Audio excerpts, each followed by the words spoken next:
All right, we're going to be debating, does a soul exist? And Eric, you got 15 minutes on the floor, so all on you, my friend. All right, so I'd like to first thank James and Modern Day Debate for the invitation, and to Leo for participating in this debate. Now, the question for this debate is, does a soul exist? And I want to start by giving you two things this debate is not. To begin with, this debate is not a scientific question, and this is the case for a few reasons. First, to say otherwise would be a category fallacy. The soul, if it exists, would be a non-physical entity, and science, by definition, is a discipline that can only study the physical. Thus, while science is a wonderful tool for investigating the physical world, it has nothing to say about the non-physical. In fact, science in principle cannot even ask the question, much less answer it. And some of the world's leading neuroscientists, such as the late Nobel Prize winner John Eccles, Jeffrey Schwartz, and Mario Beauregard, all believe in the soul, and one can't say they believe in the soul because they don't understand the neuroscience, given that these are some of the world's leaders in neuroscience. Moreover, any view regarding the nature of consciousness or the soul, be it dualism, my view, or physicalism, Leo's view, will be what is called empirically equivalent, meaning that there is no piece of empirical data that one could give that would specifically lend support to one view over the other. Put differently, Leo and I will agree on all the empirical data, but our conclusions drawn from the data will be philosophical in nature and not scientific. This is because the questions surrounding tonight's debates are philosophical questions about metaphysics, not science. And as atheist philosopher of science Michael Roux says, science does not ask certain questions, so it is to no surprise that it does not give certain answers. So appealing to science to answer the question tonight would be like appealing to a ruler to measure your weight. It is simply the wrong tool for the assessment. Second, this debate is not about the correlations between the mind and brain. Well, there's much to say here, and I'll touch more on this later. Suffice it to say that no dualist denies correlations, but again, we can get to that in our interaction. Let's start with the definition. What is the soul? The soul is an immaterial substance that possesses consciousness and animates the body. That is to say, the soul is a self, the conscious subject. And with that being said, my case for the soul will be argued in two basic contentions. The first is that consciousness is not physical, that is to say, neither identical nor reducible to anything physical like the brain. And two, that I am more than a brain and body, I am a soul. Now, in order to understand the arguments I'll be providing for these two basic points, it's important to get a foundation and grasp of what is known as Leibniz's law of the indiscernibility of identicals, but for short, we'll just call it the law of identity or Leibniz's law. According to Leibniz's law, if two things in question are the same, say some A and B, then whatever is true of one is going to necessarily be true of the other and vice versa. So in philosophy, when we say two things are identical, we simply mean they're the same thing. And this gives us a test for identity. Because if in principle, you can show that there is something true of one that is not true of the other, or vice versa, then it follows that the two are not the same thing. So with this in mind, we can go to my first basic contention, that consciousness is not physical. And let's say for the sake of argument that Leo is correct and that physicalism is true, which is a view that human beings are purely physical objects composed of purely physical properties and parts. The reason this is important is because if Leo wants to argue that physicalism is true, then he'll have to demonstrate to us that consciousness, if it exists, is identical or reducible to something physical like the brain. And given in Leibniz's law, this would mean that whatever is true of the mind must necessarily be true of the brain and vice versa. However, if he cannot demonstrate that this is the case, and in principle, we can show that there is something true of the mind that is not true of the brain, or vice versa, then given Leibniz's law of identity, it would follow that consciousness cannot be identical or reducible to the physical, given that they possess different properties, and thus physicalism would be false. And while there are many ways to show the non-identity between the mind and brain, for the sake of time, I'll just list a few. First, take the state of my mind, like my thoughts or beliefs. My thoughts or beliefs could be true or false, but no state or region of my brain is true or false. Now, Leo takes a functionalist, physicalist view of the mind, in which mental states are reducible to functions of the brain. But note how the same problem arises. Again, my thoughts can be true or false, but functions aren't true or false. I don't even know what it would mean to say that a function is true or false. After all, a toilet flushing is a function, but toilet flushes aren't true or false. My brain can be 7 inches long, but the smell of a rose or taste of a banana, which is in my mind, is not 7 inches long. Moreover, my mental states are accessible only to me, whereas my brain states are not. For example, a doctor can open up my skull and look at my brain, but she doesn't open up my skull and look at my thoughts. This is because consciousness is a first-person, direct, private, or privileged access kind of thing, accessible only to me. So while a neuroscientist can know more about my brain than I do, she could never know more about my mental life than I do. In other words, she can see my brain functions, but she won't see my thoughts. Now, while there are many more examples we can go through, the point is simply this. If all the properties of the brain are physical, and all the properties of the mind are not physical, well, then it follows that consciousness, if it exists, cannot be identical or reducible to the physical, and if it cannot be identical or reducible to the physical, then it follows that physicalism is false. Now, at this point, it would be crucial to pause and make everyone aware of the fact that establishing a cause or dependence relationship between two things is not the same thing as, nor does it establish identity. To illustrate, suppose a guitar player pops a string while he's playing the song and is no longer able to continue playing the music. Note how it's easy to establish a cause and effect or dependency relationship between the musician and his instrument, but clearly this wouldn't prove that one is identical or reducible to the other. And similarly, it's easy to establish that you affect parts of my brain, such as with Alzheimer's, narcotics, or brain damage, it will have a cause and effect correlation with the functions of my mind. But as before, this wouldn't prove that the mind and brain are identical to each other, because as I just mentioned, cause or dependence relationship is not the same thing as, nor can it establish identity. So if Leo wants to show that physicalism is true, he's going to have to do far more than show that there's a cause and effect or dependency relationship. At the very least, he's going to have to show that they necessarily share the same properties, and that is that there is nothing true of the mind that is not true of the brain, and vice versa. And unless he can do that, then his belief in physicalism is unjustified. Now, another thing to briefly mention is the irreducibility of consciousness, which I won't have time to go into detail, but consider what the following three atheist philosophers have to say regarding the issue. Atheist philosopher Thomas Nagel has pointed out in his book, Mind and Cosmos, that you cannot get mind from matter. The problem is that you can't simply rearrange particles of matter and get something like consciousness coming into existence any more than rearranging the red bricks of a house will give you the color blue. In other words, consciousness is not something that you get by simply rearranging a physical structure. Hence, atheist philosopher Thomas McGinn says that any naturalistic explanation for consciousness coming from matter would border on sheer magic. And note that to simply point out correlations or call consciousness emergent or supervenient doesn't solve the problem either, because as atheist philosopher Jaegwon Kim would argue, correlations are not explanations, but are in fact the very thing that need explaining. So slapping the label of emergent or supervenient only gives a name to the problem, but it doesn't solve it. Now, using Leibniz's law of identity once again, let's look at the second point, that I am more than a brain and body. To begin with, let's suppose again that Leo is correct, and that physicalism is true. If this is the case, and I am identical and reducible to nothing more than a brain and body, then human beings would be what we call in philosophy a mereological aggregate, but we'll just call this an aggregate for short, which is a collection of separable parts held together in a certain structure. So things like watches, cars, or Lego bricks are what you would call aggregate. Again, a collection of several parts held together in a structure. But it's important to note that for aggregates, their existence and identity necessarily depend on their parts and structure. To illustrate, consider this car. If I were to replace the tires of this car, would it still be the same car? But before you answer that question, suppose I were to replace every single nut and bolt of this car, every part, windshield, bumper, is it the same car? But before you answer that question, suppose I took those replaced parts, put them back together, and you'll now have two cars. And then we could ask which of these two is the original, if any. Now, regardless of your answer, one thing is clear, and that is that for aggregates, they do not retain what is called identity through change or part replacement. So with this in mind, consider my first argument. Premise one, I'm either a purely physical object or an immaterial soul. Two, if I am a purely physical object, then I do not retain identity through change. As a thought experiment, suppose I committed a crime 7 to 10 years ago. It's now known through science that every 7 to 10 years, human beings replace virtually every cell in our bodies. Well, suppose a detective comes at my door and says that they just now found the evidence to convict me. But clearly, I couldn't argue that the person they're looking for no longer exists because that's a different set of properties and parts. Why?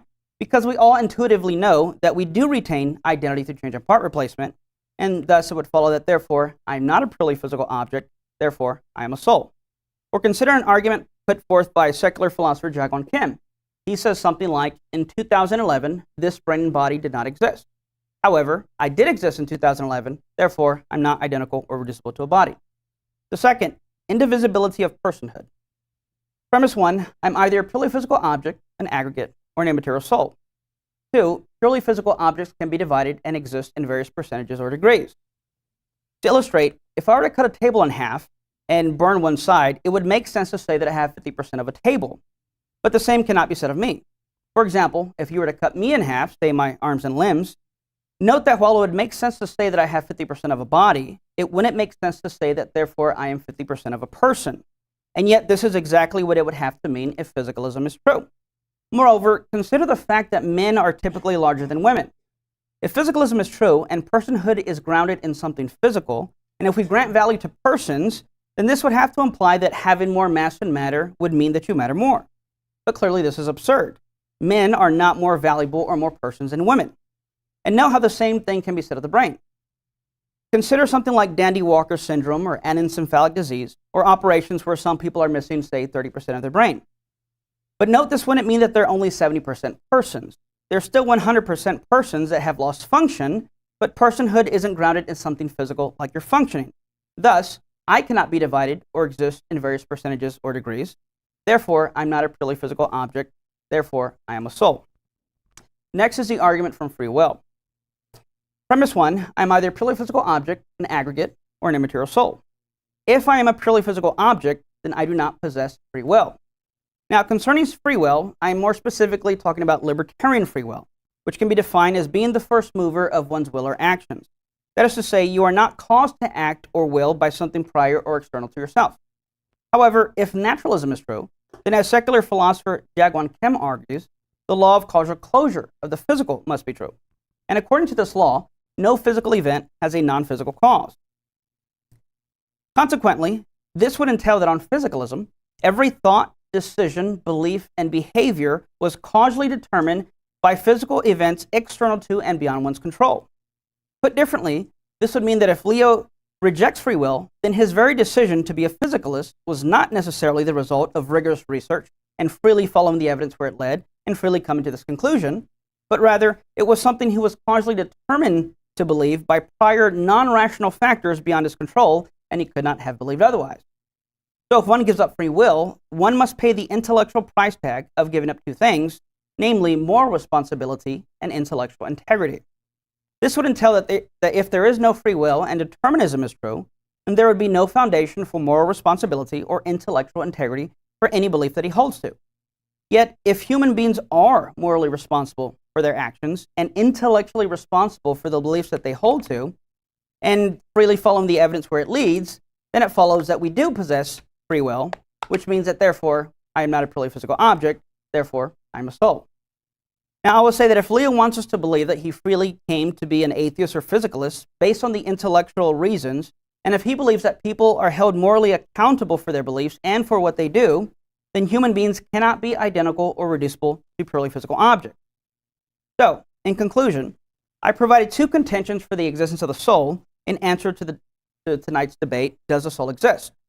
And these were one, that consciousness is not physical, and two, that I am more than a brain and body, I am a soul. And we can summarize the case as follows. One, the non-identity of mind and brain, that if consciousness exists, it can't be physical. And for the second point, identity change, that is that if you're the same person from one moment to the next, and if everyone is equally valuable, despite the amount of mass or matter they possess, then they are indivisible as persons. And if people are morally responsible for their actions and rationally responsible for their beliefs, free will, then it would follow that physicalism is false. So here's the irony for tonight's debate. The fact that Leo is arguing for physicalism tonight automatically presupposes, note, that one, everyone here is conscious, that two, you'll be the same person at the beginning, middle, and end of this debate, three, that everyone here is equally valuable, and four, that everyone here is free to follow the evidence and freely change their mind on the topic. Which means that even if you're convinced by Leo's case that physicalism is true, then ironically, this would only mean that the soul exists and therefore physicalism would be false. Thank you. All right, well, thank you for that. We're going to kick it over to Leo for up to 15 minutes for your introductory statement, and thank you, everybody, for being here. The floor is yours. I don't know if I'll need the full 15 minutes, just a few points of contention I have immediately with the concept of the soul. One of them is actually brought up and talked about by Jaegwon Kim, who Eric mentioned a number of times. I believe he calls it the causal exclusion problem or the pairing problem. And it's this idea that if the soul, as Eric has already conceded, is a non-physical thing, then the soul is ignorant to spatial proximity. And the question then is, why can my soul only affect my brain body? Why can't I not affect Eric's brain body, or Ryan or James' brain body, or any of you? After all, if the soul doesn't care about spatial proximity, then it shouldn't matter the brain body. The soul can affect it. But that's not what we observe. Another way you could look at this is, say that you had a leg amputated. If the soul is ignorant to spatial proximity, it shouldn't matter that your leg is not physically connected to your body. Your soul should still have some control over your leg. Another thing that we do not observe. And for me, this issue I find to be a big deal with things like substance dualism and the soul, that we can only affect our brain bodies and only in an intact way. The second problem that I have is more of a causal problem with the concept of a soul. How does the soul causally interact with the world? How does my soul cause me to raise my hand? And if the soul doesn't causally engage with the body, then how does it cause the body to do things? How do things happen because of my soul, if not through causality? I would argue physicalism has an explanation for both of these points. Number one, I can't affect my leg if it's been amputated because I don't have a soul. I just have my physical body and my physical brain and all of the various functions and processes that it engages in. You separate apart from that, you no longer have any control over that part of your body. I can't affect anybody else's body because of physicalism, because this is me. I am a brain body, but I'm not just that brain body. I am all of the various functions and processes that it engages in as the whole system metabolizes throughout my life. And physicalism can explain how things happen causally, because causality, at least according to most metaphysicians, is going to be considered some sort of physical process happening through time. So I can raise my hand because of the physical signals going on in my brain that transfers to all of my nerves that then affect the muscles that cause the changes in my arm to raise up. So physicalism seems to account for these two problems where I don't see, at least yet, how a soul can account for these issues that I have. And my final issue is that the soul seems a bit superfluous. As Eric has already admitted, the soul isn't a physical thing, and it isn't an empirical thing either. We can't use empirical science to understand what the soul is. So for me, all that means is that the soul as a concept, as a thing, if you will, does not immediately harmonize with the ontology of the world around us. It doesn't fit in with physics, it doesn't fit in with chemistry, it doesn't fit in with biology, or any of the other means through which we could understand the world and how all the things that happen in it, like us raising our hands and driving our cars and doing all of the actions and the behaviors and having all of the beliefs and the desires that we do, doesn't seem that it can account for that. And to me, that just means that it seems kind of like a useless concept. The concept of the soul doesn't provide for meaningful causal explanations of what is going on in our bodies and in our brains. It doesn't serve as an explanans for anything. It doesn't seem to fit into some sort of theory that we can use to explain things and predict things going forward into the future. Also, when is the soul obtained? When do we get our souls? When we're conceived? 2 months into carrying a child? When we're born? Some point after we're born? When do we get a soul? What kinds of creatures does a soul obtain within? Do dogs have souls? Do cats have souls? Do fish have souls? So these kinds of questions seem to show a level of sort of vagueness or vacuousness to the concept of a soul, which I would argue lends to its superfluousness. This again might be strong, its uselessness in helping us understand the world around us. So for me, I look for things that we can use to actually help us explain and understand the world around us. And it just doesn't seem that a soul is a concept that is going to be useful in doing that. And I think it is for that reason that the concept should be rejected. And that's all I have to say. All right, excellent. We're going to kick it into an open discussion. So 50 minutes on the floor, and usually I'm sorry? Oh, yes, and also, if anybody in the room is having a munch, we just ask if you can hold on until after our discussion. So 15 minutes, and I'll usually hand it over to you, Eric, where you just listened to all that. So for some response. Kick it Yeah. So thank you for the opening. It seemed that so as my friend Cameron Bertuzzi, you may know of Capturing Christianity, likes to say, questions are an argument. So I didn't hear an argument as to the soul not existing or a stance that the soul doesn't exist. I heard a lot of questions of, well, how does this happen? I think the first thing I'd say, and then feel free to, whenever you want to respond, is that you're essentially looking at epistemic questions of how something works, as opposed to the case that I'm providing is an ontological answer to how we know that there is a soul to begin with. So, for example, my son uses an iPhone, and I can assure you he doesn't know how it works, but it doesn't follow from that therefore there is no iPhone. So I don't see how, even if I said I don't know to all your questions, how would that prove there's no soul? I think it would show that, well, the soul is superfluous. It can't really offer any explanations for anything. If we don't know how the soul affects the body to do things, if we don't know why the soul can only affect a single brain body, then that just seems that it's not saying anything more. It's not providing us with anything over and above the physical mechanisms that we already utilize, at least I shouldn't say that the neuroscientists and all of them already utilize to understand these kinds of actions and behaviors that we engage in. So are you conceding that all those questions don't prove that there is no soul? Don't prove that there is no soul, or no. Don't but give evidence they weren't it. just questions. I mean, there's the pairing problem, which you seem familiar with, Jaguan Kim. So Jaguan Kim, Jaguan Kim. I've heard it both ways. I don't know how it's pronounced. And then the interaction problem, which states that it is a question. Does the soul causally interact with the brain body?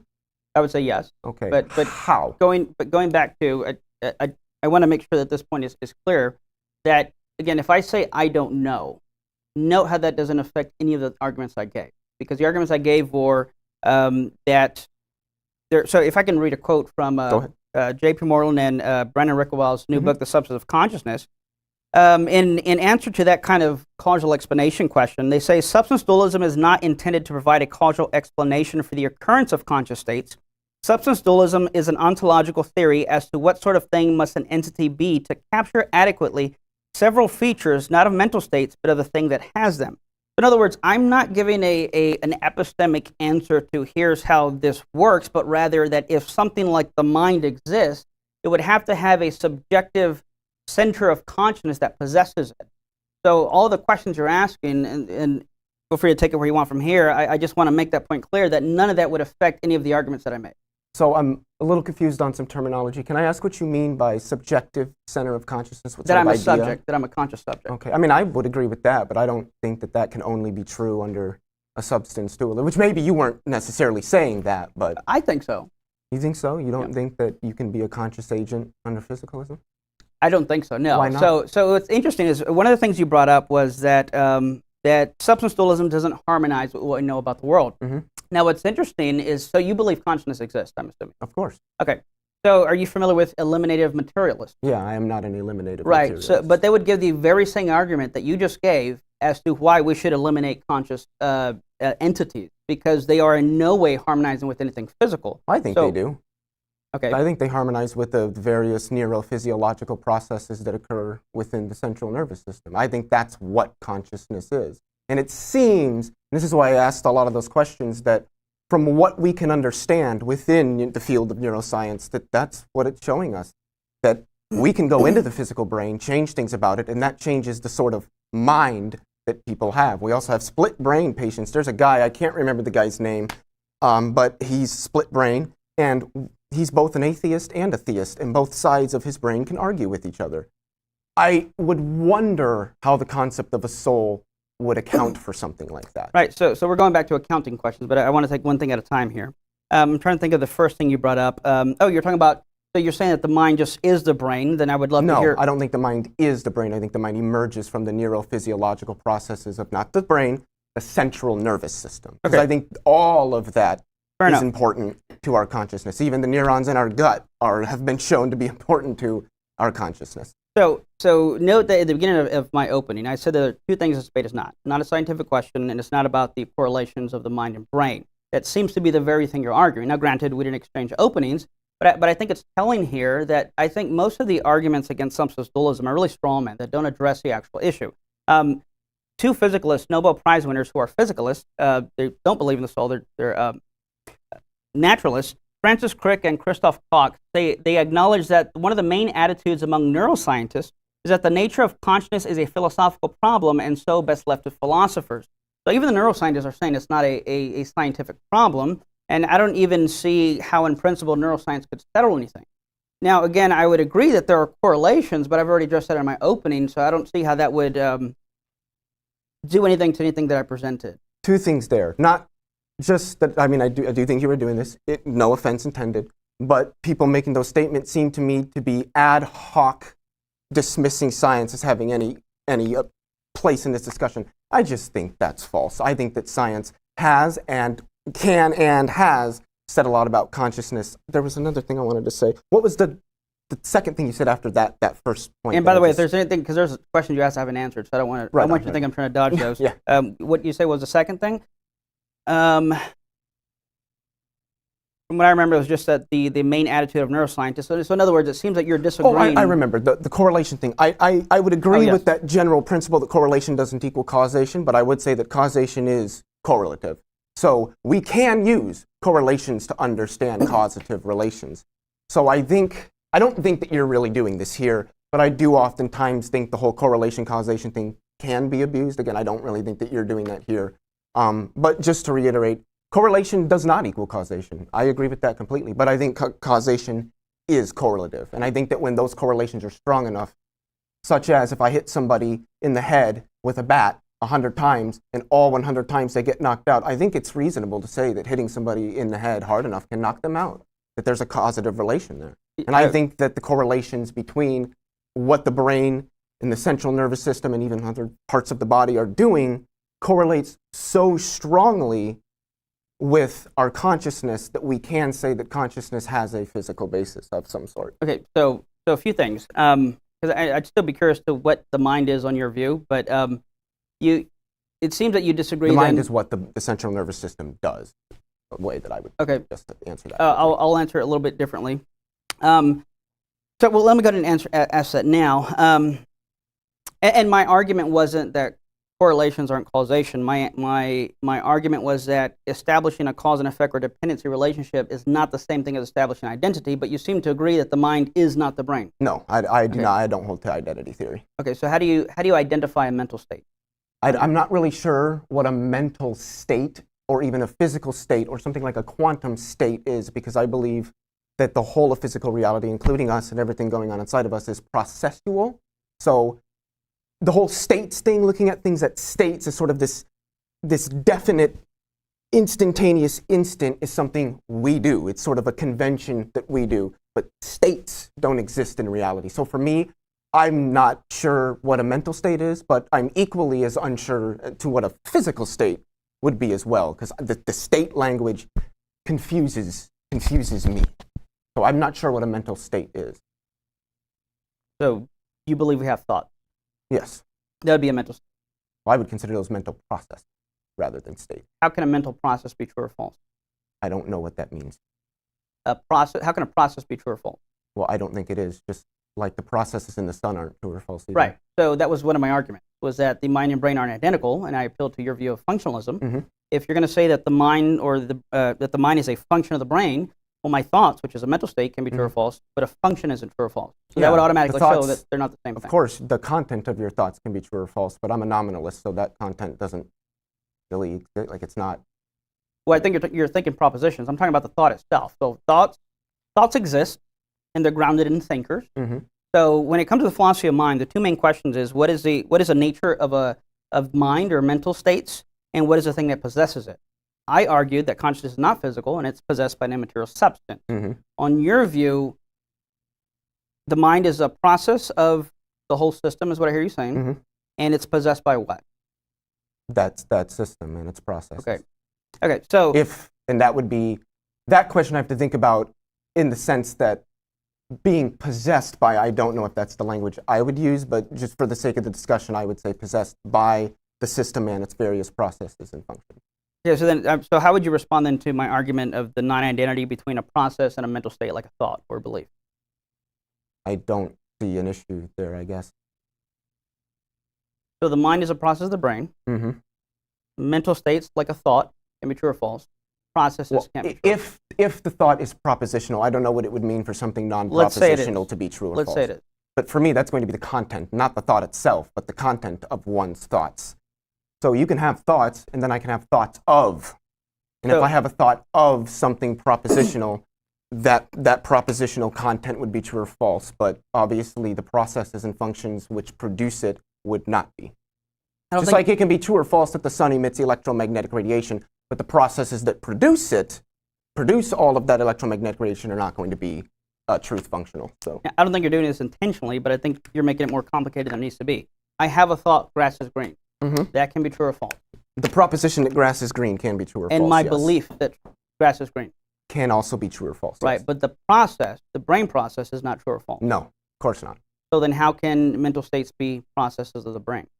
I guess I'm not understanding where the objection is. I don't know why the processes would have to be truth functional just because the content of the thoughts is truth functional. Because if you're identifying a mental state as a process of the brain, then whatever's true of that mental state would have to be true of the brain state if they're the same Why? thing.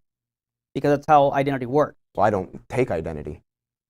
Well, I take functionalism. So when I ask you, or process functionalism. so when I call it. ask you how do you identify a mental state, or if I ask you is the mind a process of the brain, that word is I'm using it as an is of identity.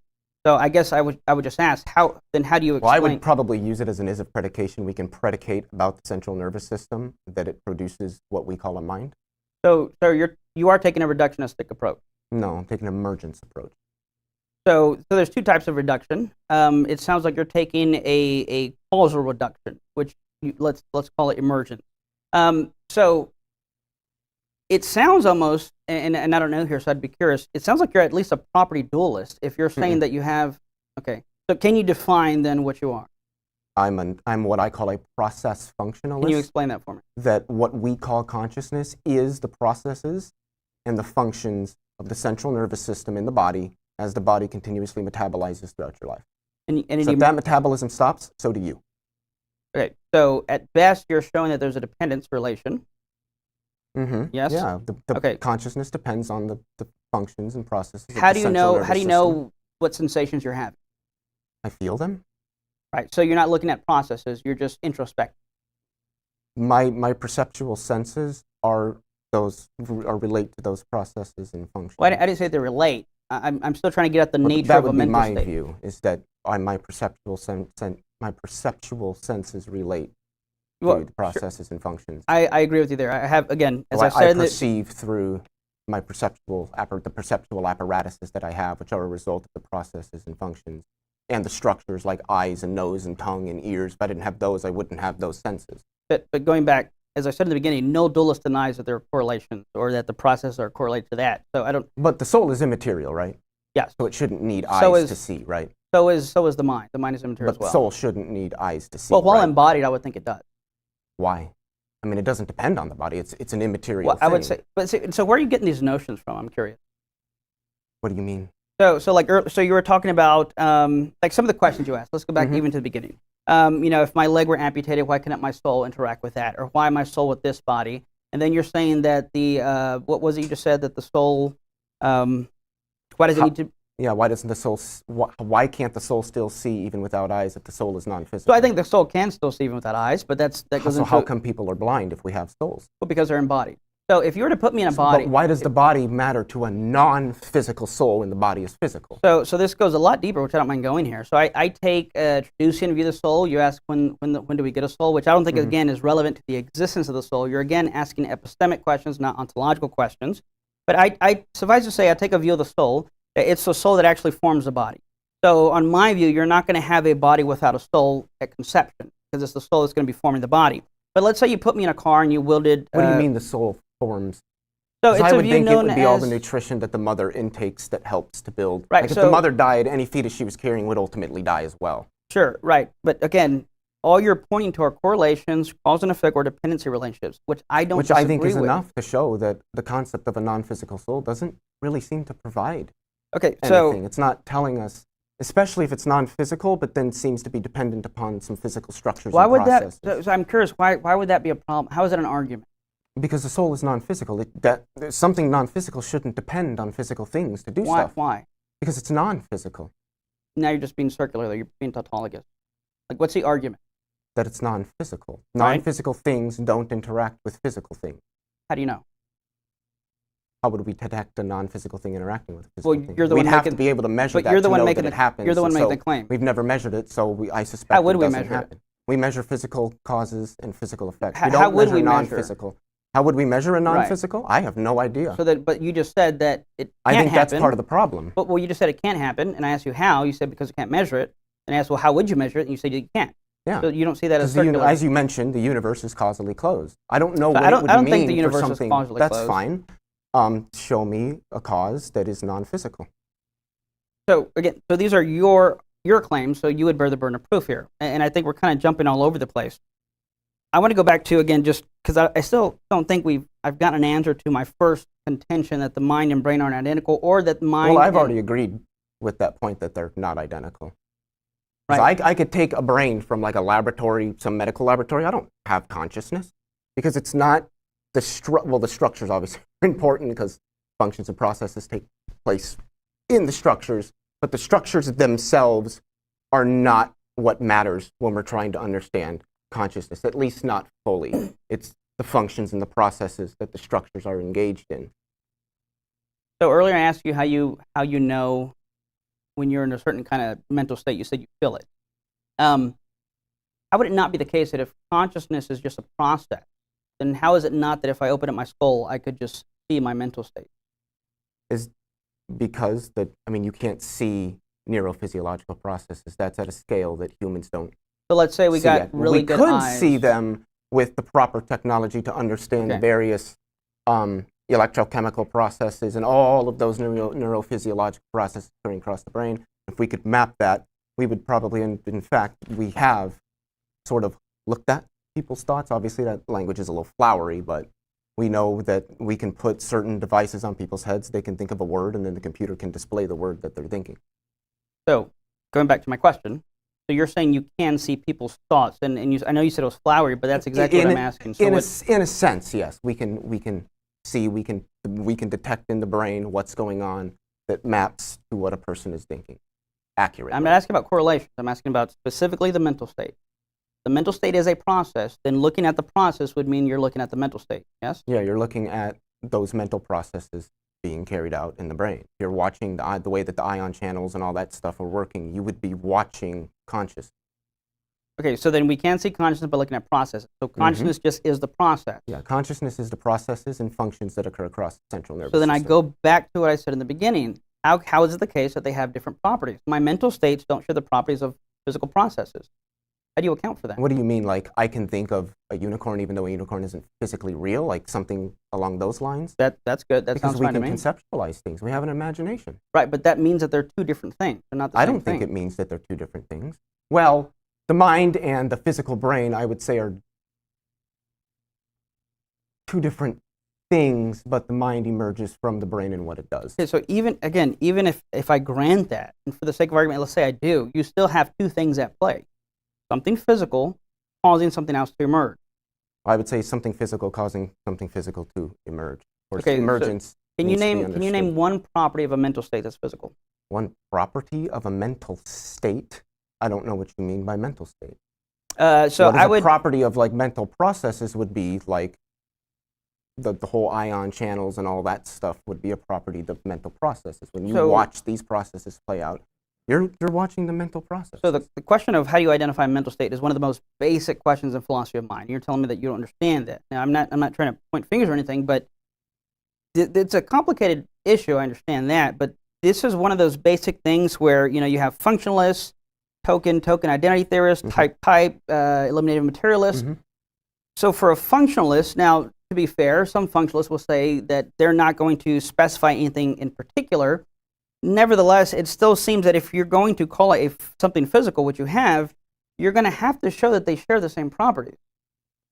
Well, see, it seems that you're thinking there's two different things, a physical thing and then something else that needs to share properties with the physical thing. I'm saying, no, there isn't this other thing.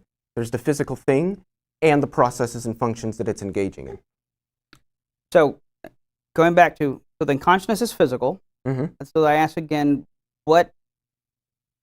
name a physical property that a mental state has. What I mean by a mental state, I would define consciousness ostensibly. And I would say there are 5 states of consciousness: thoughts, beliefs, sensations, desires, and volition. You said that those were states of consciousness? Mental states, yes. Okay. Yeah, I would consider those probably, would I consider those dispositions? I don't know. I would consider a lot like beliefs and desires and stuff like that as stances, and I think stances are also physical things in our brain that emerge from what the brain does. I don't think that like the mind is separate from the brain and all of the physical functions and processes. I never argued that. Well, I know that. I was clarifying my position. But in other words, but I still don't feel like I've gotten any answers here. So maybe I'll let you ask me something. I'm just curious how the soul explains what's going on in our head. So again, as I quoted earlier, the soul is not meant as something to explain how. It's describing the properties of the mind and pointing to the kind of thing that would have to possess or ground it. So if the soul doesn't explain, which is what it sounds like you're saying, why do I care? It doesn't seem like it's telling me anything. Well, I would say first we should care what's true, right? Second, again, I don't want to go through my whole opening again, but if consciousness is not physical, which so far I haven't heard an argument that it is, then it would need to be possessed by some immaterial substance. I don't see how brain functions can possess thoughts or beliefs. Well, I don't think consciousness is something possessed. I think it's processual. Well, it's a process. Of course. So can there be thoughts that no one possesses? Can there be thought? No, thoughts aren't something separate from a brain. Okay. And its processes so no, and the consciousness that produces them. So again, thoughts aren't a thing out there that a brain grabs and uses or I something like that. I agree. This is why I said there are 2 basic questions in philosophy of mind that everybody starts with in this field. What is the nature of consciousness and what possesses it? So by the fact that you say no, there are no thoughts that are just kind of floating out there. They have to be, what was the word you used? That they're a process of the brain. Then your answer, it seems that it's possessed by the brain. And then my question is, how does a thought, how is that grounded, possessed, however you want to hash that out, but those are both words used within philosophy of mind. How are brain processes thinking or having beliefs about things? That's what the brain processes are. That's what thinking is. Thinking is those processes and functions in the brain. Which can't be true or false. Of course, right? They're processes. They're not propositional. They're not but mental states can't. Okay, we've agreed mental states can be propositional. Yeah. Okay. Can a process be propositional? You can think propositions. Can a process be propositional? No, it's okay, not. Well, then it's not a proposition. That's dealing with things like epistemology, maybe a little bit of logic. Of course, thoughts aren't going to be true or false. They're not propositional things. Well, but your phone isn't true or false. Thoughts can be true or false. The content of thoughts can be true or false. So a thought can be true or false. The content of thoughts processes can't be true or false. Of course not. So that would automatically show that you can't reduce a mental state to a brain process. I'm not coming from a perspective of reduction. So it's a causal reduction or an emergent type of reduction. My position is not a causal reduction. It'd be a causal emergence. Okay, so in other words, there like I said earlier, 2 types of reduction. So let's just call it emergence. So let's go to emergence. Well, emergence and reduction are not related to each other. Okay, so how would consciousness emerge? From the processes and functions of the brain. How exactly that gets to consciousness is something neuroscientists are still working out. Okay, so I think it's a little bit ironic. You asked, how does this work of the soul and body? Mm-hmm. I asked you how consciousness emerges. You're basically saying, I don't know, which is fair. Well, I'm not saying, the thing is, with what I asked you, I don't think there is an answer. With what you just asked me, I think there is. I don't know it. A neuroscientist would probably be able to explain how consciousness arises out of these processes and functions. I'm not a neuroscientist. I just don't have the answer to that. And I think neuroscience is largely relevant to all these questions, which is the modern attitude of most neuroscientists who are writing on the topic. But okay, so let's go to that, the interaction problem.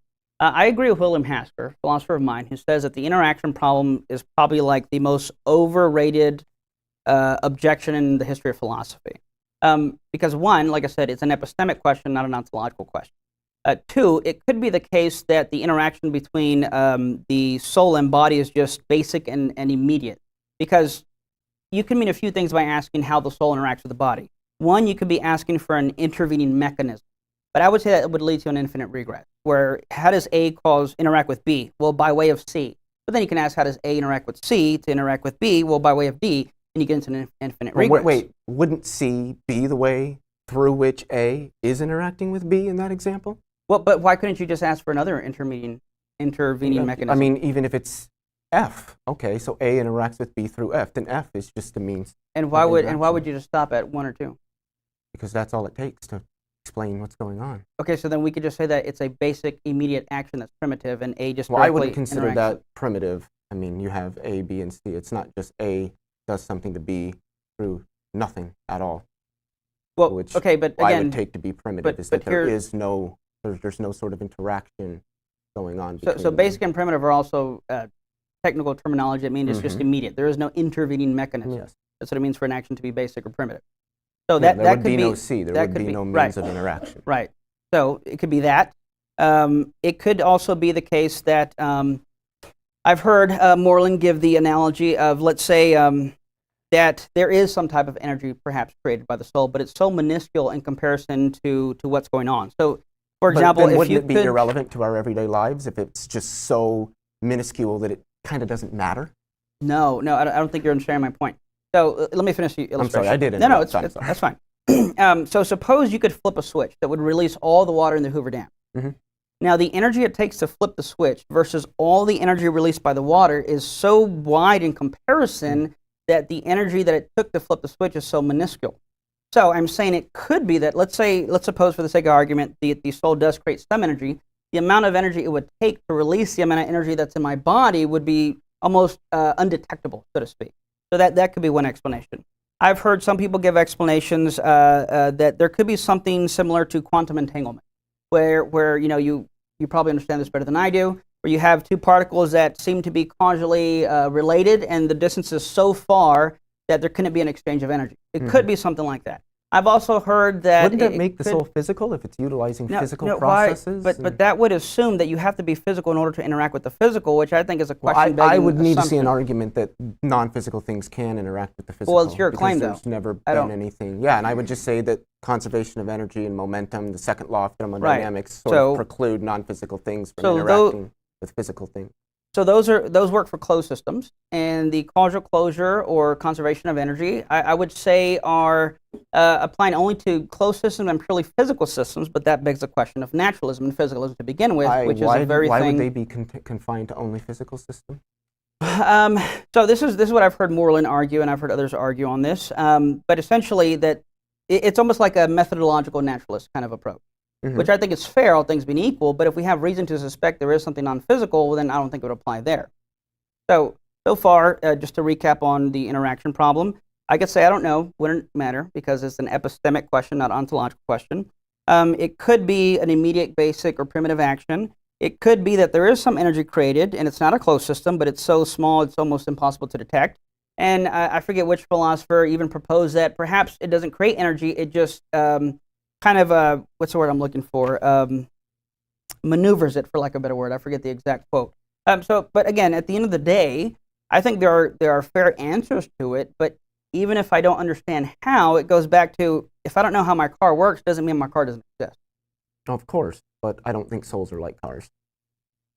Me either, but I think you're arguing the illustration, not the point. Well, I don't understand the usage of cars there, I guess, then. If The souls fact are that so dissimilar from cars. Because now you might not be arguing this, but as I can perceive it, it sounds like you're implying if you cannot answer how this works, then we maybe shouldn't believe it exists. Well, but this is the thing. Who out there does know how the soul does this? Because there are people who know how cars work. There are people who know how phones work. There are people who can answer those questions. Who can answer them for the soul then? So the answer is yes, that is what you're arguing, right?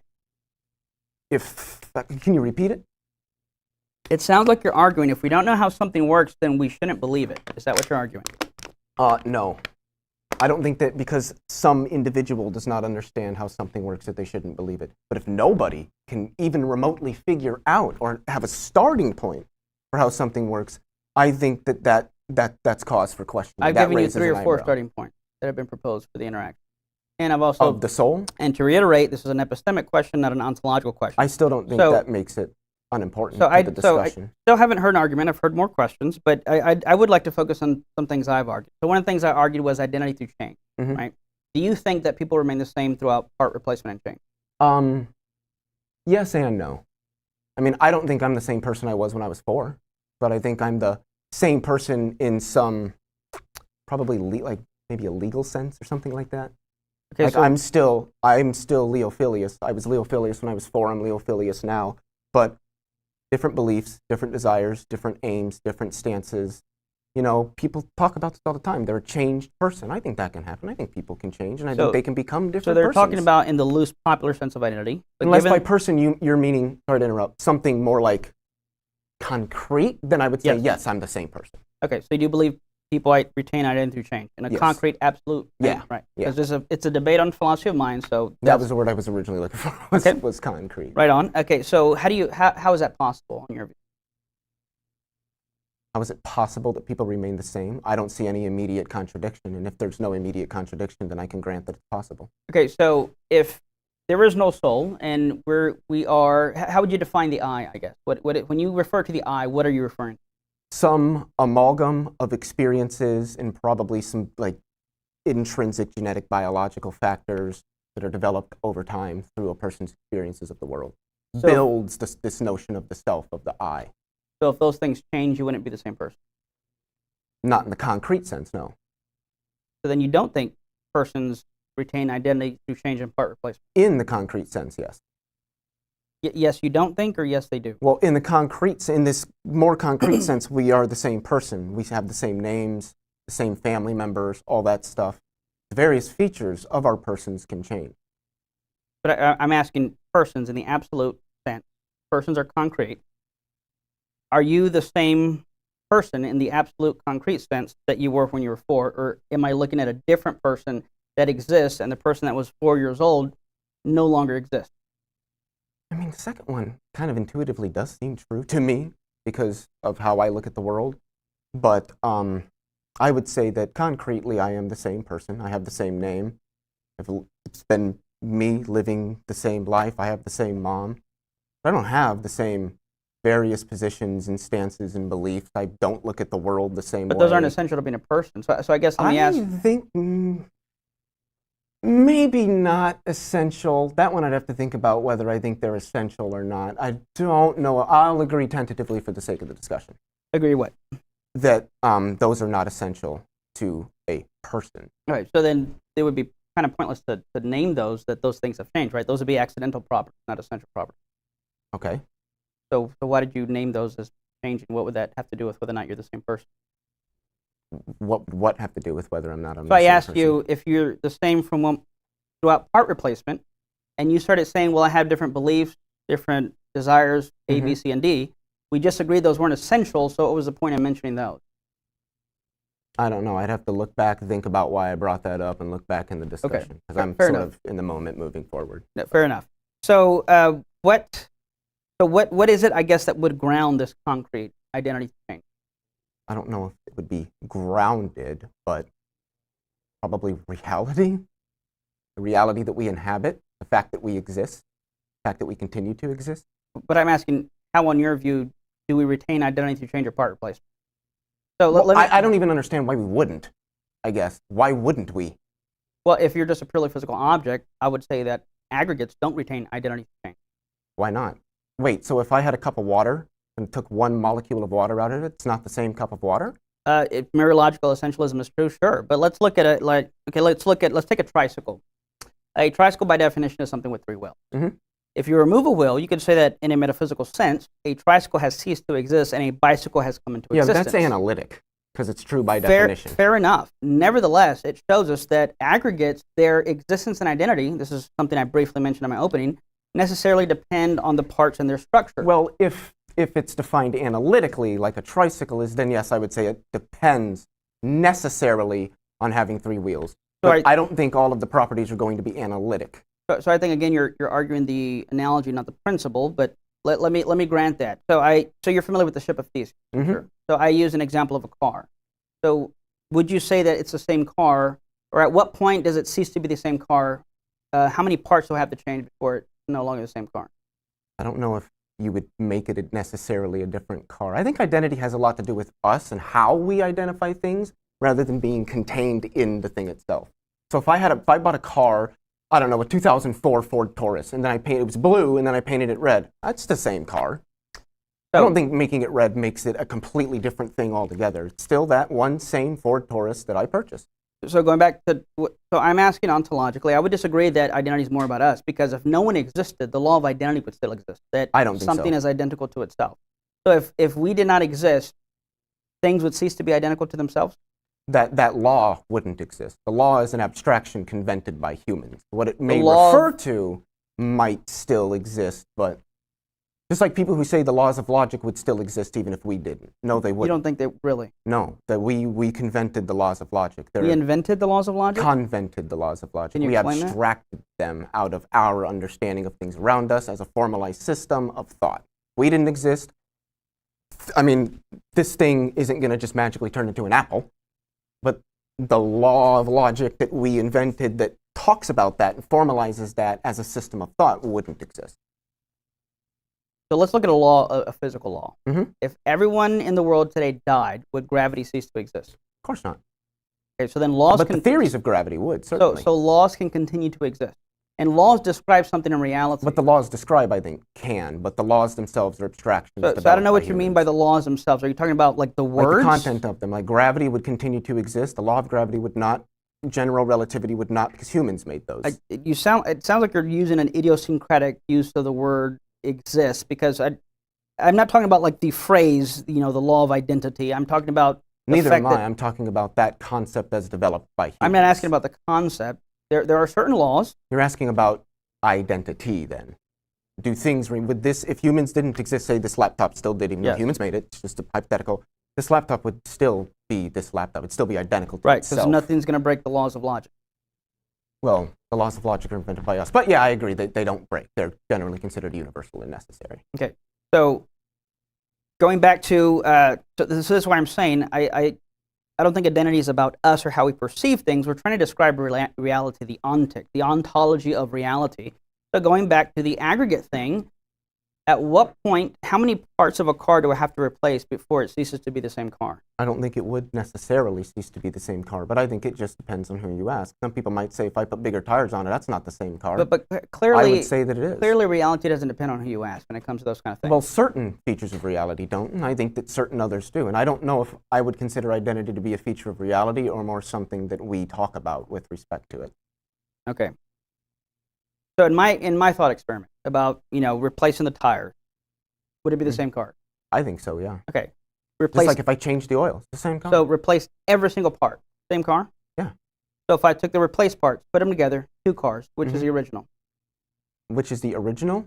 Well, the original would be the one if you took all the original parts that were replaced and put those together, that one would be the original car. But earlier when I asked you if I replaced the tires, that one was still the original car. Well, no, it wasn't the original car. It was still identical to itself. Okay, right, but identity, so it's still that car, which means the original. Well, that one, but once you take all of the original parts and then replace them with new parts and then take those original parts and build that car again, you've rebuilt the original car. So if we and stick then that to one is identical to that one, and this one is identical to this one. So at what point in replacing the parts of this car did it cease to be the original? Did it cease once you replaced all of them? So and then rebuilt the other car. So if you just replaced all the parts and then did nothing with them, that's still the same car.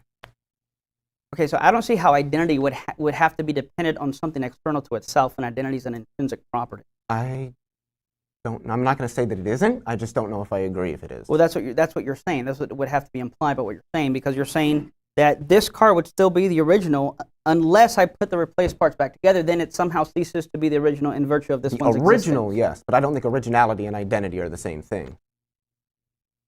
So if something is the same, it's going to be the original. If we use original car as it is the same thing as in philosophy of mind, car identity, identical to itself? Yes. Okay, then no, it's not original because it's no longer identical to itself because this one has all the new parts, not those original parts of that car sitting over there. Right. So that one's the original, and that one is identical to this self. This one is now new, and it's still also identical to itself. Now, if they're the same exact car, they would be identical to each other. There would just be a haxity between them. There would be one car. There would be only one two, car. Because you have the one built but from the original parts and the one built identical from the to new two parts. things. Everything's I didn't identical to say that. itself and not something Yeah, else. of right? course. Well, you can't have two things that are identical. An electron and No, another electron are identical We're to each using. other. I feel like you're using the word identical in an idiosyncratic, non-philosophy of mind jargon kind of way. Well, I would probably use it more in the way that a metaphysician would use it, Well, that's rather why than I'm a using it. philosopher of mind. And Well, if I had two metaphysician- electrons, one in this hand and one in this hand, they're identical to each other. They possess the same properties. That's not so. Law of identity is one of the three basic laws of logic. Leibniz's law of identity is also a basic law, and that's how identity is typically used almost virtually any and everywhere. So I don't see how. Well, things can be identical to themselves, but I also think things can be identical to other things that share all the exact same properties. There would just be a hyexeity between them, a thisness between them. So like I was saying, I can have an electron in this hand and another electron in this hand, and they're identical to each other. There is no property about them that will differ. You're using identical in a non-philosophical way there. I don't think I am. So are they literally the same? Yeah, there's just a hyexeity between them. A thisness that separates them is still being, there are still two electrons there. They're just identical to each other. So these two separate electrons are literally the same electron. They're not the same electron, but they are That's both what identity identical is. to each Well, other in that they are electrons. That's what's meant by identity. I don't take literally the identity. same I thing. just don't take identity to mean. I think two things with all of the same exact properties are identical to each other. That's how it's used in philosophy. That's fine. I know philosophers that don't use it that way. In fact, I know quite a few that don't use it that way. Can you name some? I'm not going to. I don't really feel comfortable sharing their names. Okay. That's just because they're also online and do stuff online, and I don't know if they want me to share their names. Okay, fair enough.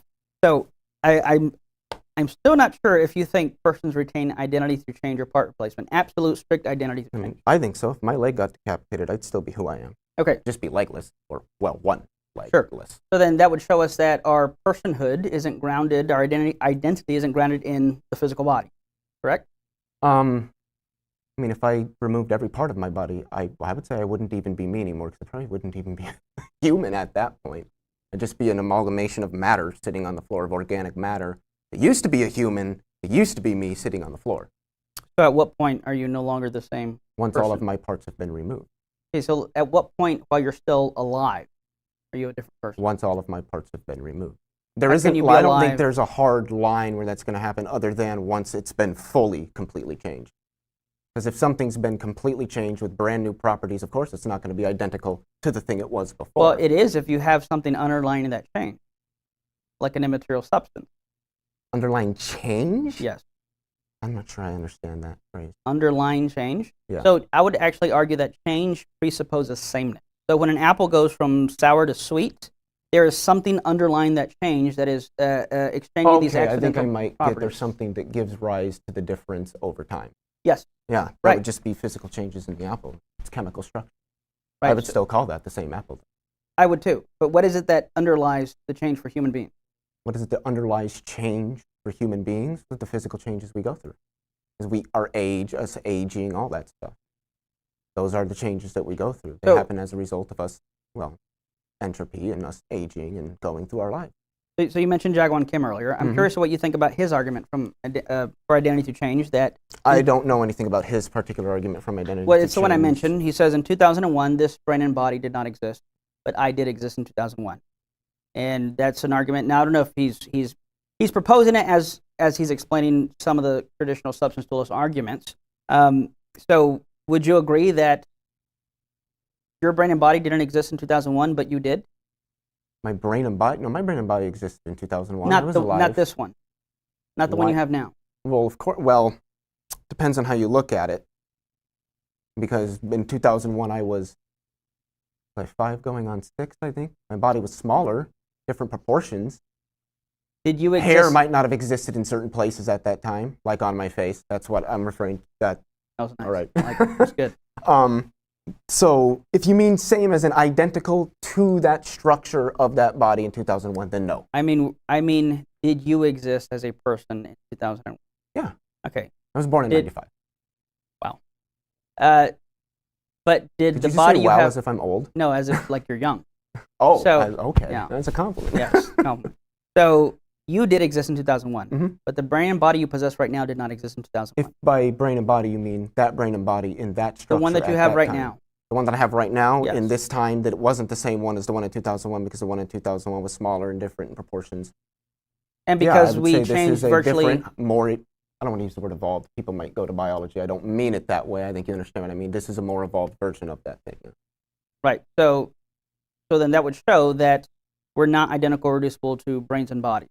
We're not identical or reducible to brains and bodies, as in we, as in that self or that I. Yes. I mean, I think we are. Reducible to brains But you can't and say bodies. you can't. Maybe not, because the brain and the body is not in and of itself consciousness, and I would say that what we are is consciousness. We might be We are. Oh, I'd love for you to unpack that. We are consciousness. What do you mean?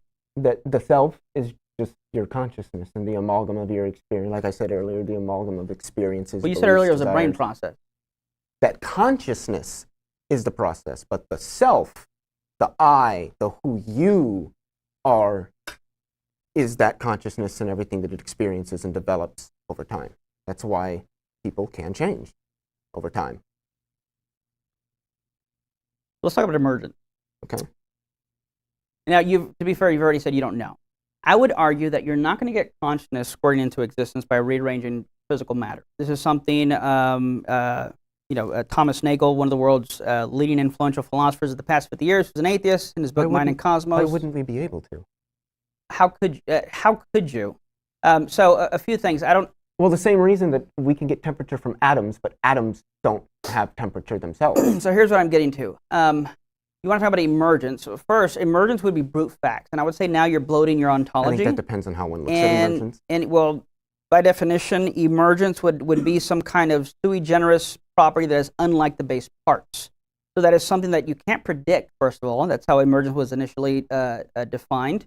Something you can't predict, something that's not within the base parts. You wouldn't even know that it was there to begin with. But I would argue that you can't get that on a naturalist ontology. At best, you're going to get structural properties, not emergent properties. Well, I would argue some of those structures are emergent. Like temperature is an emergent property. Structural. Structural emergence is still emergence. Okay, but there's a difference between supervenient emergence and structural emergence. Now, if all you're going to argue is structural, I'm fine with that. One can argue both, that there's both structural and supervenient emergence. Specifically with consciousness. I would argue that's probably, would that be I would argue it might even be both, but probably structural. Right, well, okay, so I would grant that because I think you can only get structural. But I think that's the very problem. How do you get consciousness, which is so unlike the physical, emerging from just rearranging physical matter? That I don't know. Again, I'm not a neuroscientist. I might even be tempted to ask, because I actually like that question.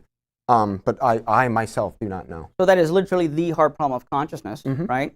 And you have a lot of, like I said, interestingly, the very questions you were asking are talking about how the soul is so unlike harmonizing what we know about the physical universe is the very reason you have eliminative materialists, people who just deny consciousness, but you're not one of those.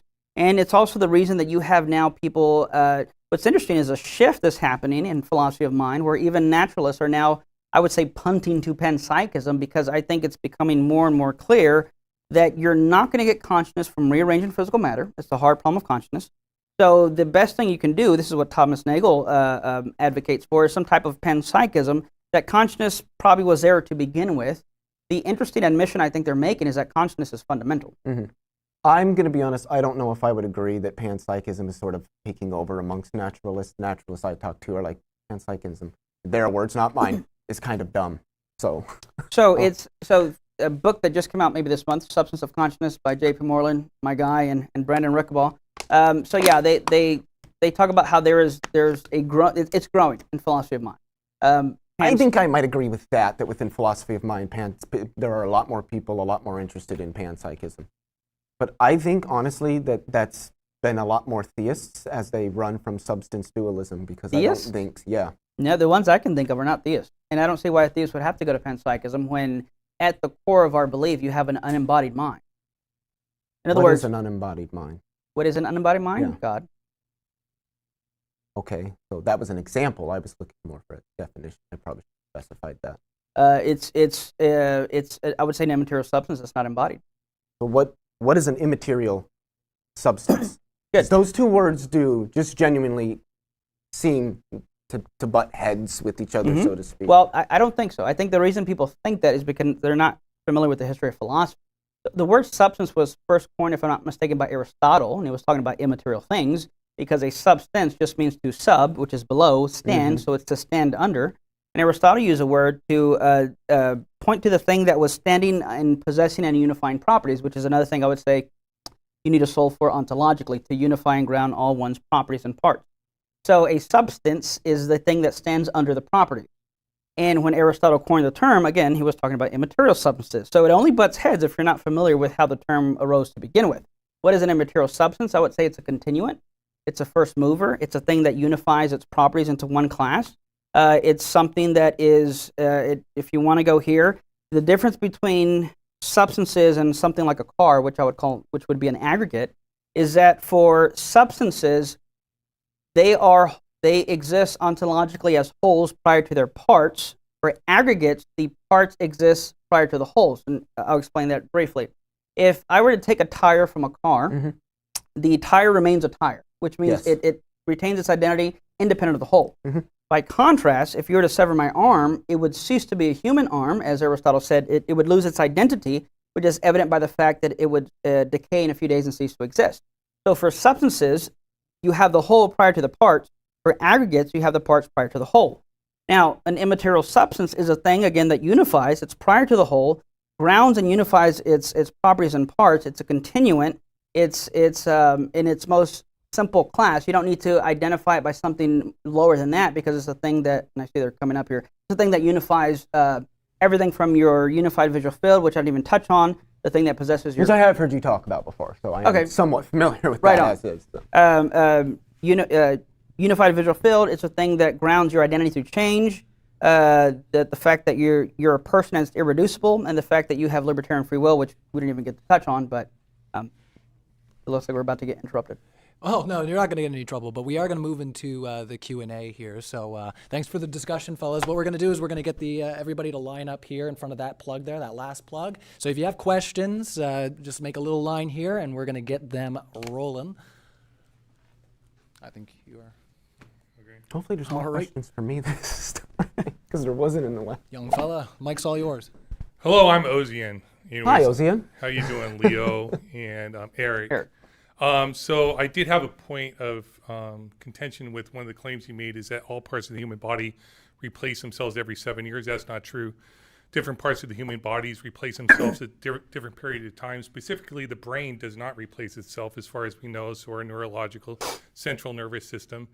And so does that change your opinion on identity if your identity is those, like he's describing, sort of like your central nervous system and the beliefs you had? And to go back to Leo, the heart does have approximately 40,000 neurons. Oh, it does? Yes. I didn't know the heart had any. I knew the gut did. It sort of has its own central nervous system that if the heart was replaced, that part of the central nervous system would be replaced. And people make claims that they feel like they're different people. Whether that's true or not, we can't really confirm. But if that is the case, does that change your opinion about identity? So the question you asked me, note I was careful with my language. I said your body replaces virtually every cell every 7 to 10 years. And you're right, your brain does not replace cells. But given something like neuroplasticity, your brain can wire differently when it loses certain parts of it. What's also interesting is I think neuroplasticity lends credibility to the soul, that it's not just a one-way causal street. If you affect my brain, you affect my mind. Because of something like cognitive behavioral therapy, we have also seen that the soul can actually affect parts of the brain. If you think differently, then you can actually change the chemistry of your brain. And this is something that Jeffrey Schwartz, one of the world's leading neuroscientists, has showed. Neuroplasticity is actually very, very, very interesting. I wanted to say to what you said, though, this is just more of a comment, because it was actually a neuroscientist that I was talking to that said, instead of saying brain, say central nervous system. And I think it's because there are neurons in the heart, in the gut, and I think even in some other places in the body that are actually quite important to the functioning, not just of the body, but do help with the functioning of consciousness itself. And that's why I've started referring to the whole of the central nervous system rather than just the brain itself as an organ. All right, your question. Thank you. And really great discussion. I appreciate both of you. I'm trying to differentiate, based on your definition, how a computer that I can replicate from one side of the globe to the next, how it feels to me like by your definition, it must have a soul. And by the way, the question for both of you, I'd like to hear how both of you feel about that. Yeah, no, I would say no, it wouldn't imply. I would wonder, I'd be curious why you think it would imply that. I don't know if you want to say why real quick. Well, if you replace every part of a server, and you move it, Microphone. Can't hear me. if you keep talking about a car or some inanimate object that way, but I can take a computer and I can take the processors and I can take the memory and the disks and all that, and I can either get rid of individual pieces, and I would still identify it as that computer, that particular server. I could take that server and I could move all of the memory and every instruction and everything to a completely different server, someplace else in the world.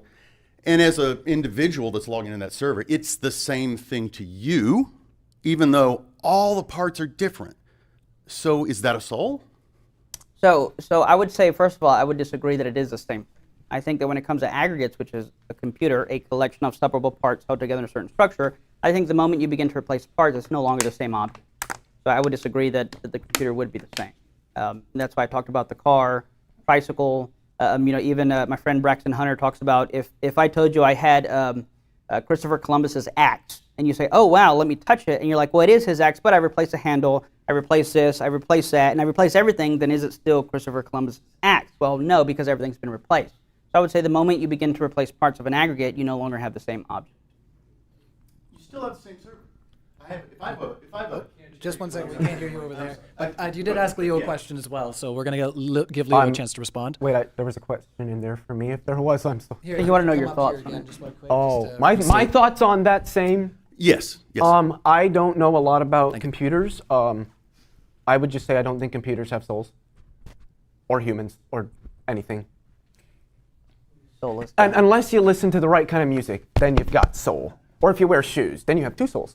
Well, assuming that you don't have an amputated I've got a leg or Kia soul. something. You have to like Jimi Hendrix, that's right. All I right. remember you made a joke about that. I've got a Kia soul. I'm just curious, do you believe that animals have souls, and why or why not? Yes. I can give you theological reasons or philosophical reasons.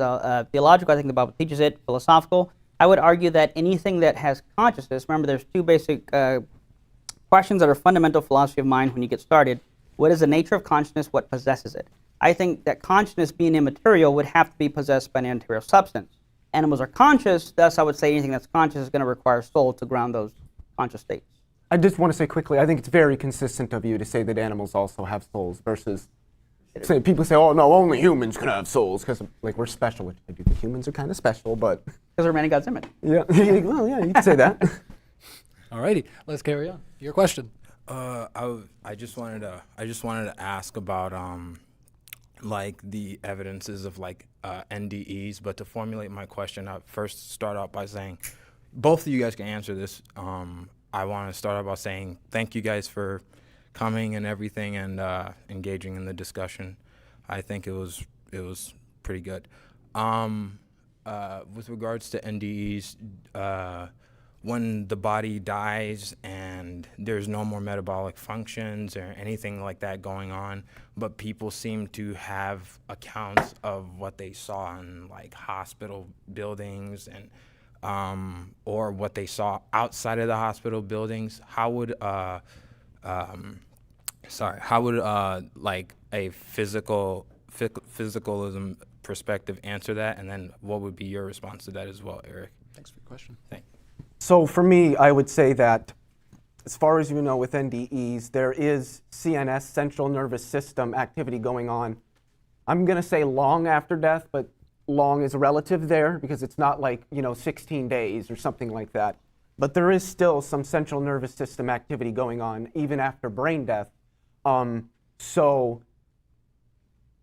for me, I don't think that it's literally everything has actually fully stopped working. Also, we have recreated both NDEs, near-death experiences for those who aren't familiar with the abbreviations and stuff, as well as OBEs, out-of-body experiences, using a variety of chemicals. I could cite a paper that shows how these chemicals react with certain receptors in the brain, chemicals that are created at death en masse and also at birth in the brain, and how these, when they attach to these receptors, can produce these effects. I'm sure nobody wants to sit here and listen to a 2.5-minute quote from a technical paper, so I'm not going to do that. But I encourage everybody, regardless of what you believe, to look into the literature regarding both near-death experiences and out-of-body experiences. Yeah, I would fully agree with that as well, especially given the fact that a lot of NDEs are actually being peer-reviewed and published. So, for example, you have the Science of Near-Death Experience published by the University of Missouri Press. You have a lot of other NDE books being published. Near-Death Experiences is Evidence for Existence of God. Obviously, that might be a little biased, you might think, but Evidence of the Afterlife, Handbook of Near-Death Experiences, where you have substantial peer-reviewed, doctor signed off verified cases. There's a lot to say. I usually don't use this in my case for the soul because I don't think I need it. And I think it can go into a rabbit trail. But I definitely think when you look at some really interesting cases of people who have knowledge they should not have had knowledge of, or even cases where there was one, I believe, what's her name? Pam Reynolds, I believe, where she had this really rare kind of operation where they have to like put the body at a certain temperature to like almost freeze it. They have to turn her upside down, drain all the blood from her head. Then they put these things in her ears that are clicking to see if there's any brain activity. So you have this body at a low temperature, no blood in the head, and she describes almost to the T what the operation was like while she was under. And even to bring the person back, you have to slowly raise the body temperature back up, slowly put the blood in. You have a certain amount of time to do this, and then revive the person. She was able to describe all of that, so much so, if I'm not mistaken with this in particular, the doctor said that her explanation was so detailed, he could use it to teach a class on this rare operation. So I think there's interesting things to be said there, and I think, especially in a case like that, the brain is not working. You mentioned, if I can respond to what Leo said, so shameless plug, because I haven't said anything about it. I have a new book out called The Lazy Approach to Evangelism. A simple guide for conversing with non-believers. I would like to read that. I've heard it's very good. Oh, thank you. Even from a couple of atheists I know who have read it, they have said it is a very good book. I appreciate that. So congratulations on it. Thank you. Thank you very much. You're nice. I like you. Now, I don't talk about NDEs, but I do mention one thing, because I hear this a lot, that we can recreate these out-of-body experiences, and there's something called the God helmet. One thing I say in the book is that it's like saying this: I can recreate experiences at the beach. So if you put probes on my head, tell me to think about the beach, and you'll look at what parts of the brain are lighting up. And then let's say Leo's never been to the beach. Well, I get the beach helmet, put it on his head, and I light up those parts of the brain. And now he gets this experience of being at the beach, although he's never been there. I've actually never been to an ocean beach. So wait, one time in 1999 when I went to Florida. Okay. Were you the same person? You know what? Probably not. I think the beach changed me. That's right, yeah. So the point is that just because I can recreate experiences of a beach, it doesn't follow, therefore, there are no beaches. So I think, and I'm not saying he uses this as an argument, but I do hear that put forth as a reductionistic type argument that I think just doesn't work and is a silly objection. A1. Thank you for your question. Thank you to our speakers. Your question. Come on up a little bit there, if you don't mind. Oh, hey there. So one question I had a discussion with one of my friends a while back, and I saw this video a few years back of, I don't know how accurate it was or how authentic the video was, of a head transplant that they were thinking about doing. And so we had the question, if hypothetically there was a head transplant where you put one head, put it on another body, would that entail that the soul is in the brain or in the body? And this is a question for either of you guys, by the way. Yeah, so that hasn't happened. That story has been going on for a few years. I know they want to try to do it. It's some guy in Russia has volunteered to be that candidate. I wouldn't, but they haven't even gotten close to doing it. But it's a good question. Now, I would say this. As I said earlier, I would say science has virtually nothing to say, or neuroscience, when it comes to these questions. But I do think there are some things that we can learn, or at least inductively conclude about the soul in an a posteriori kind of way. So that means after facts. There are some things you can know without leaving my chair. I can know that a triangle by definition has 3 points. But if I want to know whether or not it's raining outside, so triangle 3 points, that's a priori. That's before investigation. Whether or not it's raining outside, that's a posteriori. I have to get off my posterior. I've never used it. And actually go out and see if it's raining. I'm going to start using that now. I just thought of that right now. I got to write that down. Trademark. So all that to say is I think there are some things concerning the soul that I think, on my view, I hold to what's called a Traducian view of the soul, where you... Can I ask Yes. say that word a little slower? Traducian. Okay, that's what I as thought opposed to a creationist view of the soul. I don't want to go into those weeds and what's called organicism. Suffice it to say that, again, my body is so intimately tied with my soul. One of the reasons I hold to that view is because you look at something like starfish. If you were to sever a starfish arm, that arm has a capacity to become a new starfish. So you have a new substance coming into existence without reproduction. I think that's best explained, assuming substance dualism is true, on a traducian view of the soul, where essentially when you have that biological tissue is infused with what's called soulish totipotentiality, and when you have something coming together, like in reproduction, the soul, for lack of a better word, comes into existence and there's a substantial change. Something like with the starfish arm or twinning, when the embryo splits, I think that's explained on a traducian view of the soul as opposed to what's called a creationist view of the soul. Nothing like the debate you had earlier, but meaning that God has to specially create a soul every time a sperm and egg meet. All that to say is there are some things that we discover afterwards, but I think that the body is, the way I've heard Moreland put it, an external realization of an internal structure. Meaning that if you look at the kind of body I have, it actually tells you about the kind of soul that I am. It tells you about the capacities and potentialities that I have.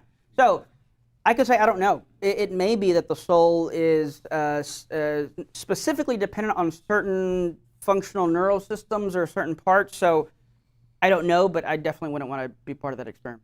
I mean, you mentioned about the starfish thing. Yeah. Would the mind still, would it be the same mind if it was on a new body, or would it be completely different, a different mind? So he's asking about whether or not, because I know you didn't get it. Did you want to come up and ask that in the mic by chance? I know we got a couple more questions here, and then we'll get wrapped up. But So you mentioned a thing about the starfish and how when you sever its limb, it has the potential to grow into a new starfish.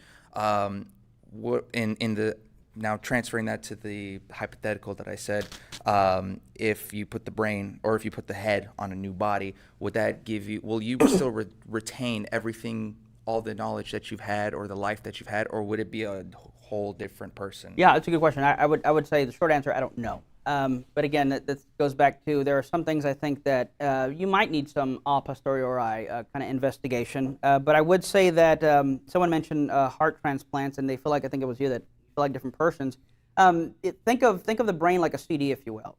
Music is not inside of a CD. Like if I broke a CD, I couldn't shake out the songs, right?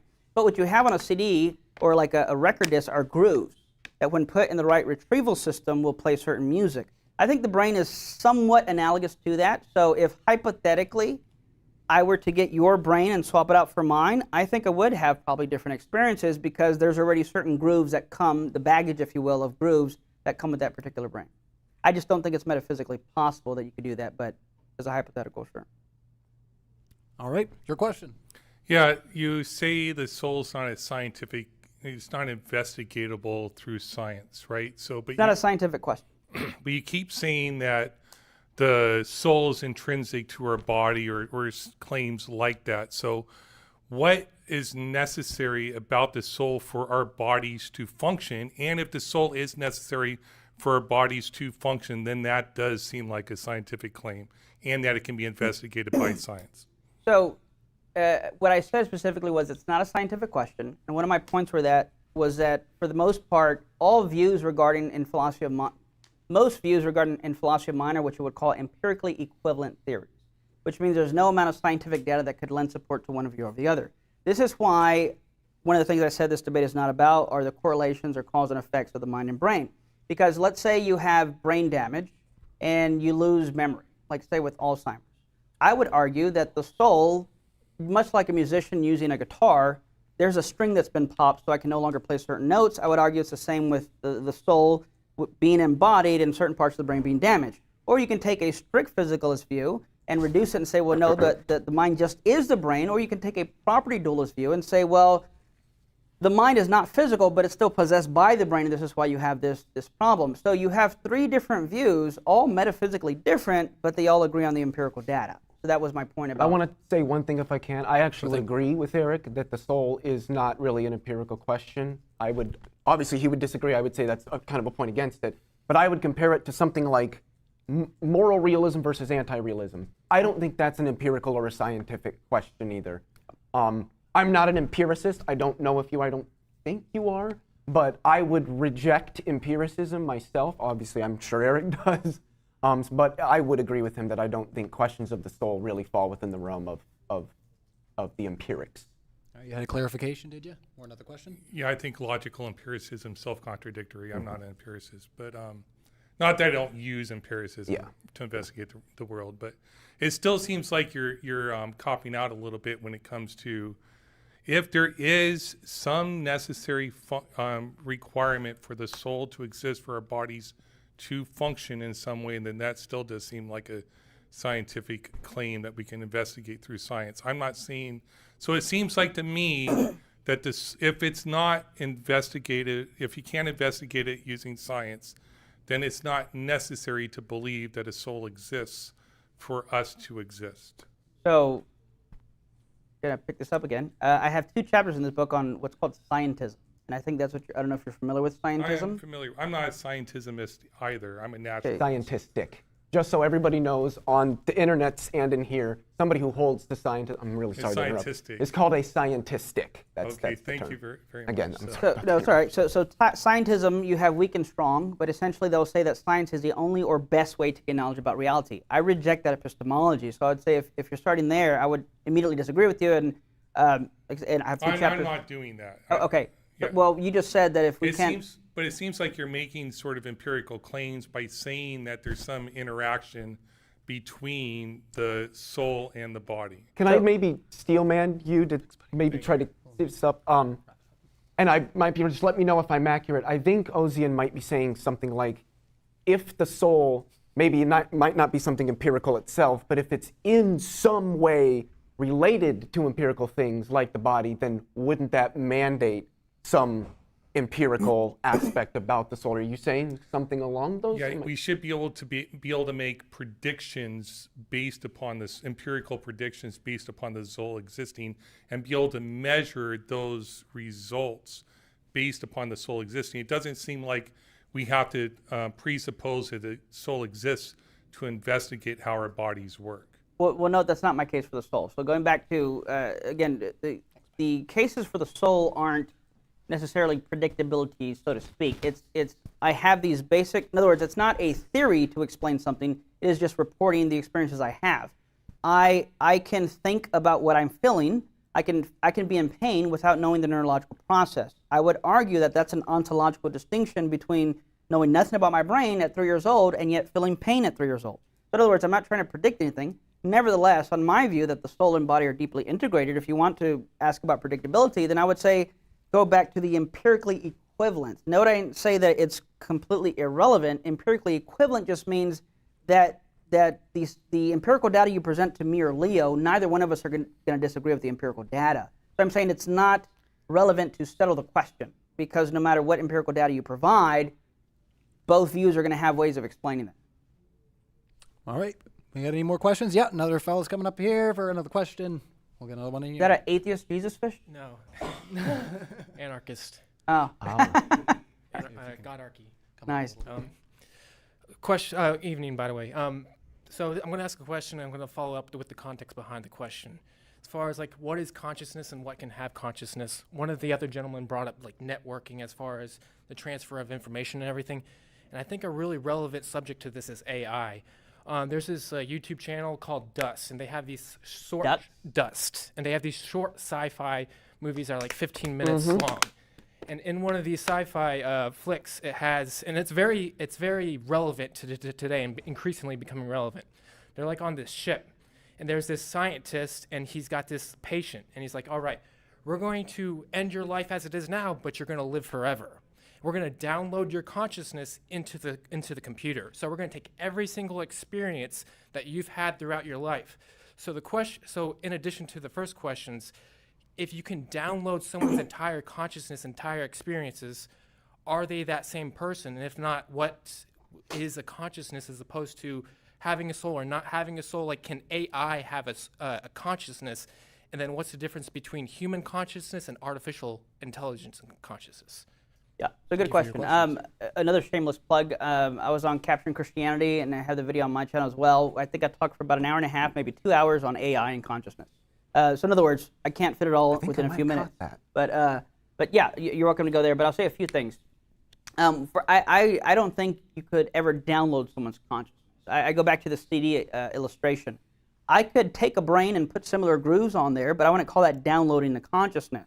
On top of that, I don't think AI could ever be conscious. An interesting argument against functionalism was actually presented by an atheist philosopher, John Searle, and he gives what's called the Chinese room argument. It's a fascinating argument. And essentially, in a nutshell, he says, suppose you're put in this box, and there are two holes, and you can't get out of the box, and beside you there's this book, and it says that whenever a piece of paper with the squiggly line comes in this side, then find the paper that has a squiggly line and pass it through the other side. Now let's suppose you get so good at this, you look at the rule book, and you get so good at taking in and passing out pieces of paper, you get so good at it that, it's just like, really quickly happening. Now, suppose that unbeknownst to you, what's actually happening is that people are sending in questions in Chinese, and you're responding with answers in Chinese. And suppose you got so good at this that to the outside observer, it looks like this box understands Chinese, when in reality, you don't understand a lick of Chinese. And his essential argument is that imitating conscious behavior does not entail consciousness itself.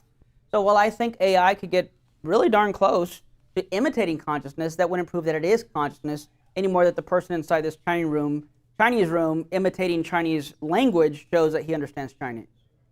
So question for the other side, would you believe that AI could have consciousness? AI specifically, I'm not sure, but being a process functionalist, I would say that if every neuron I have was replaced progressively with a silicon chip that could do exactly the same thing, I would remain a conscious agent. So I think that if the proper processes and functions are in place, you can get consciousness. There's something else about what you asked that I wanted to respond to, and I don't remember what it was because my ADHD brain is terrible at keeping things. Me too. Yeah. Yeah. You talk about downloading consciousness and yeah, downloading consciousness. Would you have different experiences? I would say yes, because you would be experiencing the world from being downloaded in a computer. Just like I think if I perfectly cloned myself, that clone would go off to have its own experiences and would eventually develop into its own person who may end up disagreeing with me on things because it goes out and has its own experiences and builds its own beliefs and stances on things based on what it goes through, even though it was initially an identical clone of who I was. So I think that fits with my view. I think that makes a lot of sense. Obviously, I think he would disagree, but within my view, I think it makes sense. Do you mind coming up and putting the question in the mic? We'll wrap this up right after this, though. This will be the last question, then we'll wrap her up. So as far as consciousness is concerned, between AI and human, between what's organic and inorganic, what would you define as it's kind of difficult to think of one being conscious or one not being conscious or both being conscious, and then if they're both conscious, what's the implication of that? Well, for me, the implication of that would be that we could sort of synthesize consciousness, which I think if we could do it. And with the silicon chips and everything like that, I was speaking more theoretically. Whether we ever actually do that, I don't know. But the idea that we could theoretically synthesize consciousness, I think, would be profound and probably be used for some bad things because we're humans and we like to use really cool technology to do terrible, terrible things. Any final thoughts on the panel before we close out? Other than that, this was a great discussion, and I enjoyed it as much as I thought I was going to. No. Excellent. That's what we like My to soul see. is blessed. All right, well, we're going to close it up there then, everybody. So anybody that's watching it online, hit the like button. And our in-house applause, of course. Again. Thanks for joining us. We'll see you next time.